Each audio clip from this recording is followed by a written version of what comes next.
Hello friends, जय माता दी। कैसे हैं आप सब दोस्तों। वट सावित्री है और वट सावित्री की पूजा करके हर गृहिणी प्रभु से यही मांगती है, मांगो अमर सुहाग का, देना तुम वरदान। प्रभु जी देना तुम वरदान, रोग दोष दुख और पीड़ा ना आए उनके जीवन काल में, रहे सलामत मेरा सजना, देना तुम वरदान प्रभु जी, देना तुम वरदान।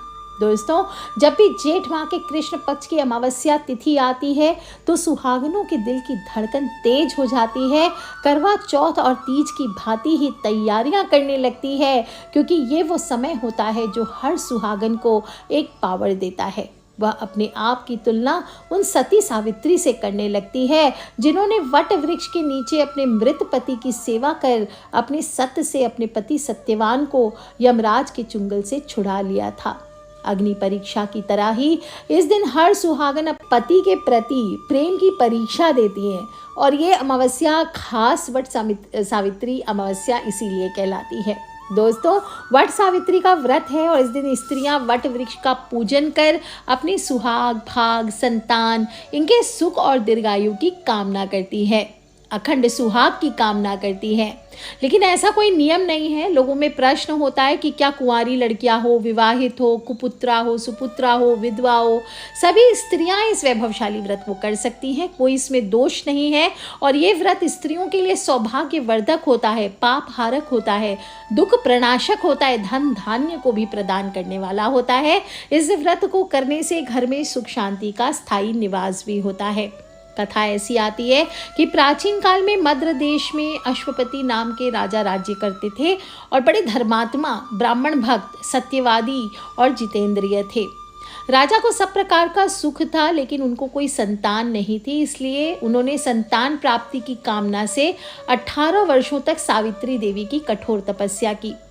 सावित्री देवी ने उन्हें एक तेजस्वी कन्या की प्राप्ति का वर दिया। यथा समय राजा की बड़ी रानी के गर्भ से एक सुंदर कन्या ने जन्म लिया।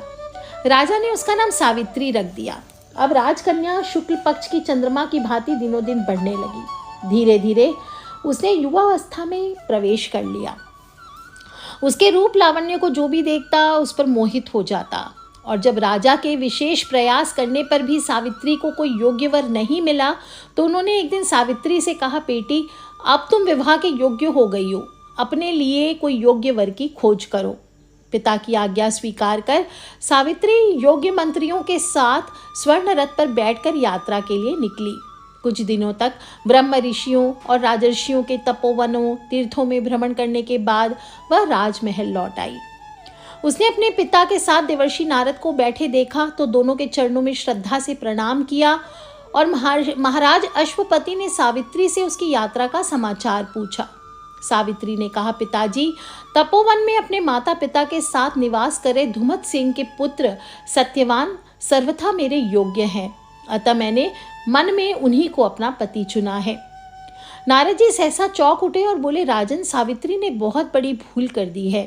सत्यवान के पिता शत्रुओं के द्वारा राज्य से वंचित कर दिए गए हैं और वन में तपस्वी का जीवन व्यतीत कर रहे हैं, अंधे हो चुके हैं। सबसे बड़ी कमी तो यह है कि सत्यवान की आयु अब केवल 1 वर्ष ही शेष रह गई है। नारद जी की बात सुनकर राजा अश्वपति व्यग्र हो गए। उन्होंने सावित्री से कहा, बेटी अब तुम फिर से यात्रा करो और किसी दूसरे योग्य वर का वरण करो। सावित्री सती थी। उसने दृढ़ता से कहा, पिताजी सत्यवान चाहे अल्प आयु हो या दीर्घ आयु, अब वो ही मेरे पति हैं।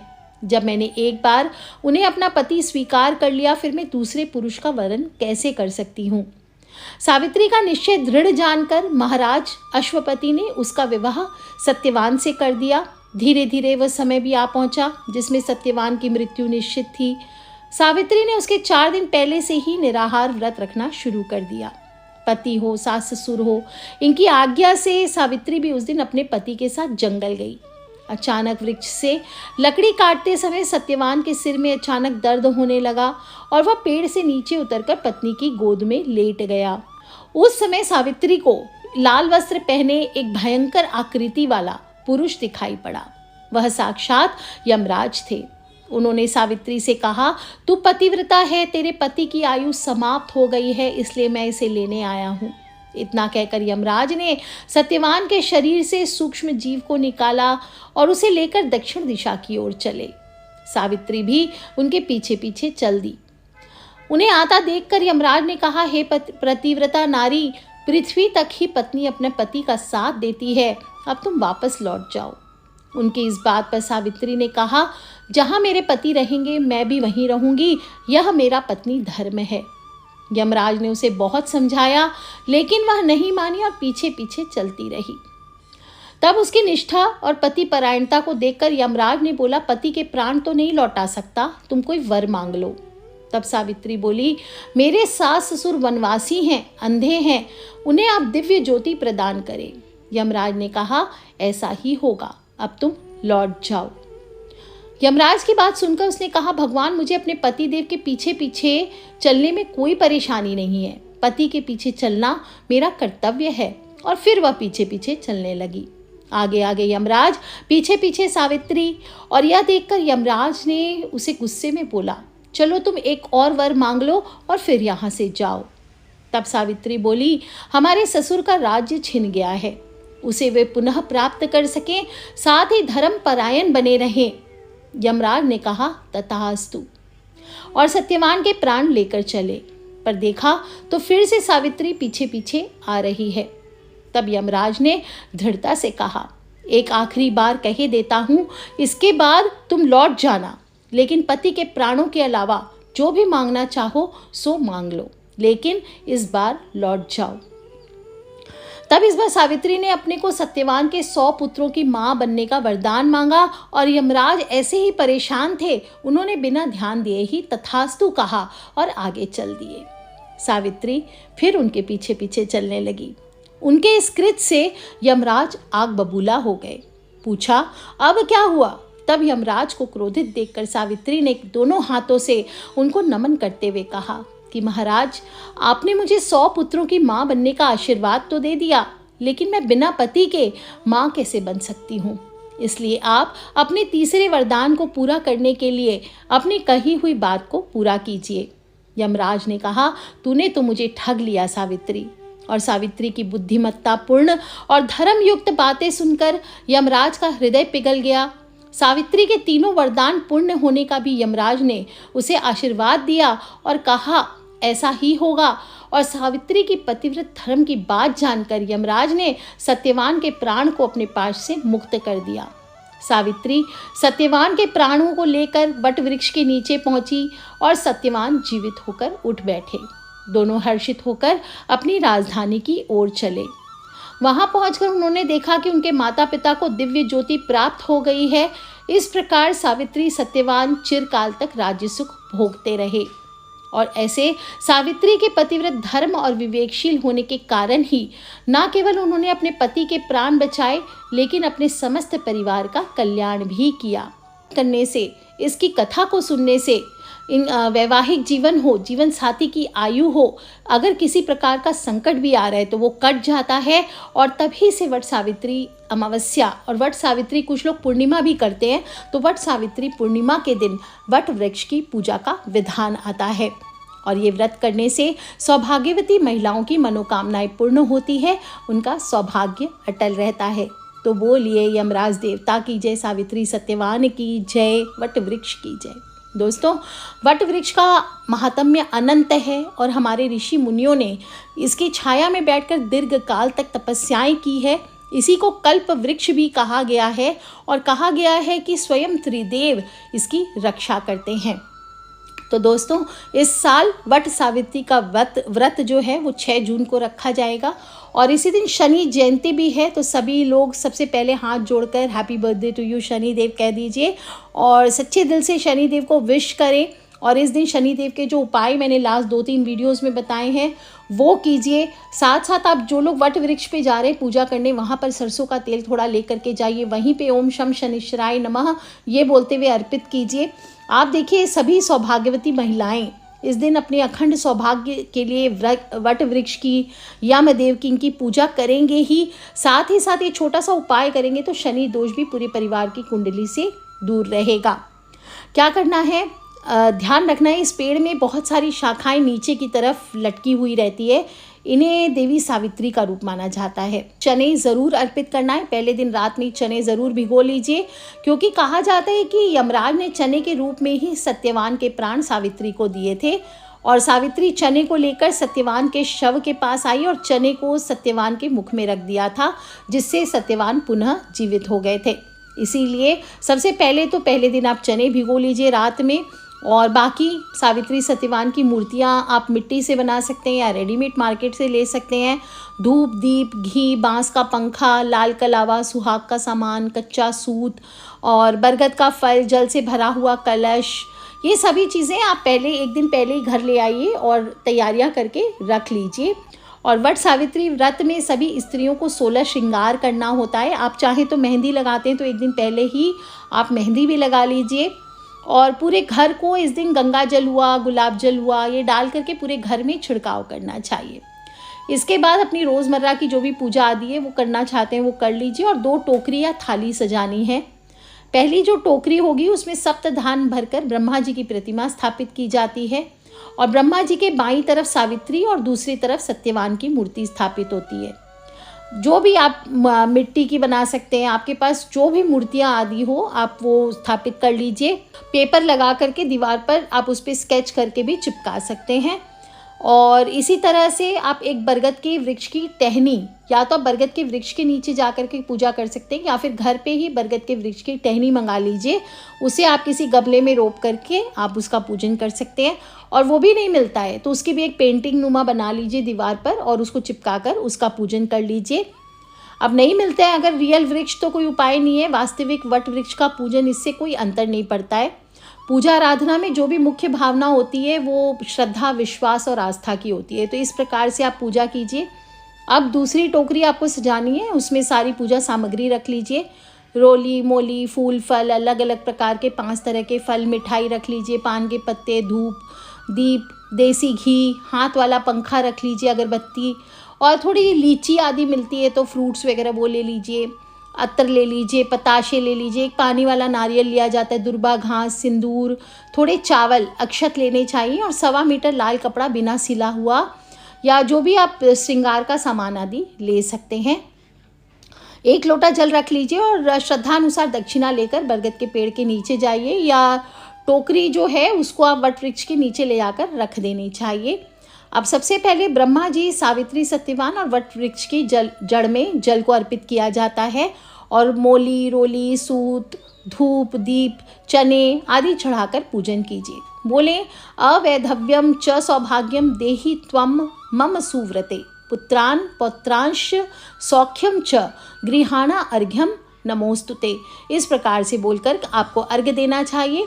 विशेष रूप से जिन कन्याओं की शादी में रुकावट आ रही है, या फिर जिन स्त्रियों की ये हालत है कि डिवोर्स तक की नौबत आ रही है, संतान नहीं हो रही है, संतान संबंधी समस्याएं आ रही है, तो आप सभी को कच्चा दूध जो चढ़ाएंगे, 1 कटोरी कच्चा दूध लेकर के जाइए, वो अर्पित कीजिए, और फिर गीली मिट्टी जो रहेगी उससे माथे पर तिलक लगाना चाहिए। इसके बाद बड़ का एक पत्ता लेकर के छोटे छोटे गहने बना लीजिए। गहने कैसे बनाने, छोटे छोटे बड़ के पत्ते को तोड़कर मोड़ लीजिए और कलावे से उस पर कलावा लपेट दीजिए, और गहनों का आकार दे करके चने हाथ में ले करके वट सावित्री व्रत की जो कथा मैंने ऊपर सुनाई है वो कथा आपको सुननी चाहिए।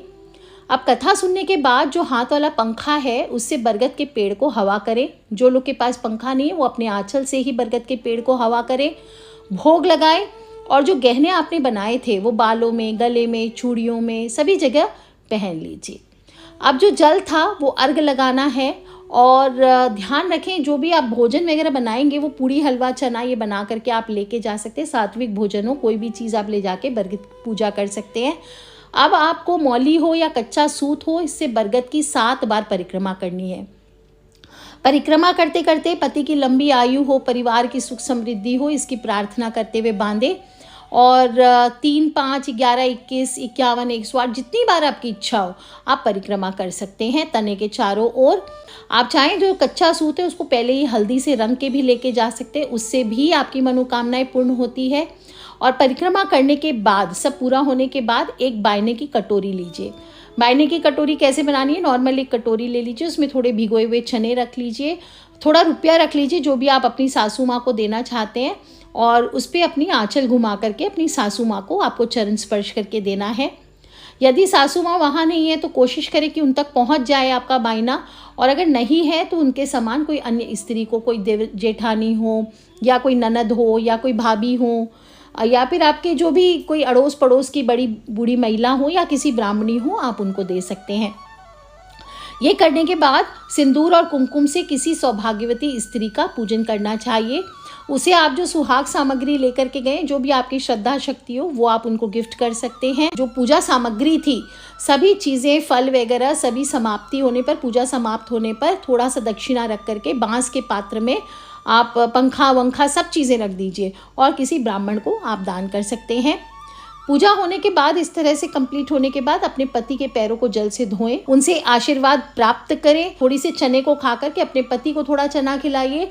खुद भी पहले चना खाना चाहिए। जो भी भोग आपने वट वृक्ष के लिए बनाया था, वो आपको भोजन पहले पति को कराना चाहिए, या उनके साथ साथ आप भी भोजन कर सकते हैं। इस प्रकार से दोस्तों, जो भी स्त्री वट सावित्री का व्रत करती है, उनके घर का माहौल और वातावरण शुद्ध होता है, शांत रहता है, और कहा जाता है पति उनको बहुत प्रेम करते हैं। पति के लिए सचमुच वो सती सावित्री हो जाती है। और किसी तरह की अशुद्धि हो, अगर घर में कलेश हो, तो वो धीरे धीरे कम हो जाता है।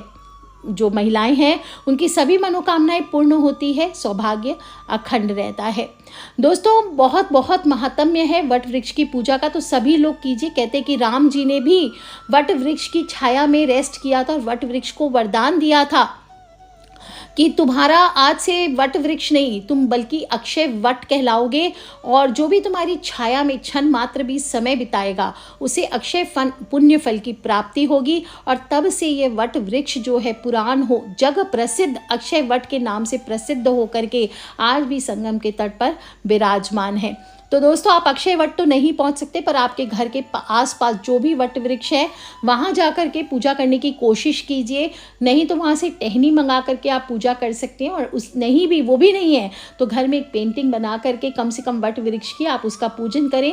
इसके महात्म्य को समझें, कथा सुने, अपने पति को प्रेम करें, और सच में आप सती सावित्री हैं। आप सच में उनको कहती होंगी हमेशा कि मैं सती सावित्री हूँ, लेकिन इस बार आ गया है मौका जब आप उनको प्रूफ करके बताइए। तो उपाय है दोस्तों, और ज़बरदस्त उपाय है, बहुत अच्छा मौका है, इसका पूरा पूरा फ़ायदा उठाइए और आप और अपने पति के प्रेम को और एक बार स्ट्रॉन्ग कीजिए। दोस्तों, फिर से एक नयापन आप सभी के जीवन में आए, आपके जीवन में खुशियाँ लौट करके आए, इसी सच्ची कामना के साथ आज के लिए इतना ही दोस्तों। खिलखिलाते रहे, मुस्कुराते रहे। Take care friends, love you all. जय माता दी, बम बम भोलेनाथ की। और अकेले इस कथा को नहीं सुनना है, कुछ करें ना करें, कथा मैंने सुनाई उसका श्रवण अवश्य कीजिए, और अपने फ्रेंड्स, फैमिली, मम्मी पापा, भाई बहन, बच्चे सभी लोगों से छोटी छोटी बातें हैं शेयर करते रहा करें दोस्तों। और जो गहने आप पहनेंगी, वट के जो वृक्ष के गहने आप बना करके पहनेंगी, उसको बाद में उतार करके उन सभी को एक छोटे से पीले रेशमी कपड़े में बांध करके आप अपनी चाहे तो तिजोरी में जो गहनों का स्थान है वहाँ पर इनको रख सकते हैं, और अगर नहीं रखना चाहते हैं तो आप विसर्जित कर दीजिए। सो आज के लिए इतना ही दोस्तों। खिलखिलाते रहे, मुस्कुराते रहे, और take care friends, love you all. जय माता दी, बम बम भोलेनाथ की जयकारा, शेरा वालिदा बोल, साचे दरबार की जय, शनि देवता की जय, वट वृक्ष की जय, सावित्री सत्यवान की जय, यमराज देवता की जय। आज के लिए इतना ही। जय माता दी, बम बम भोलेनाथ की।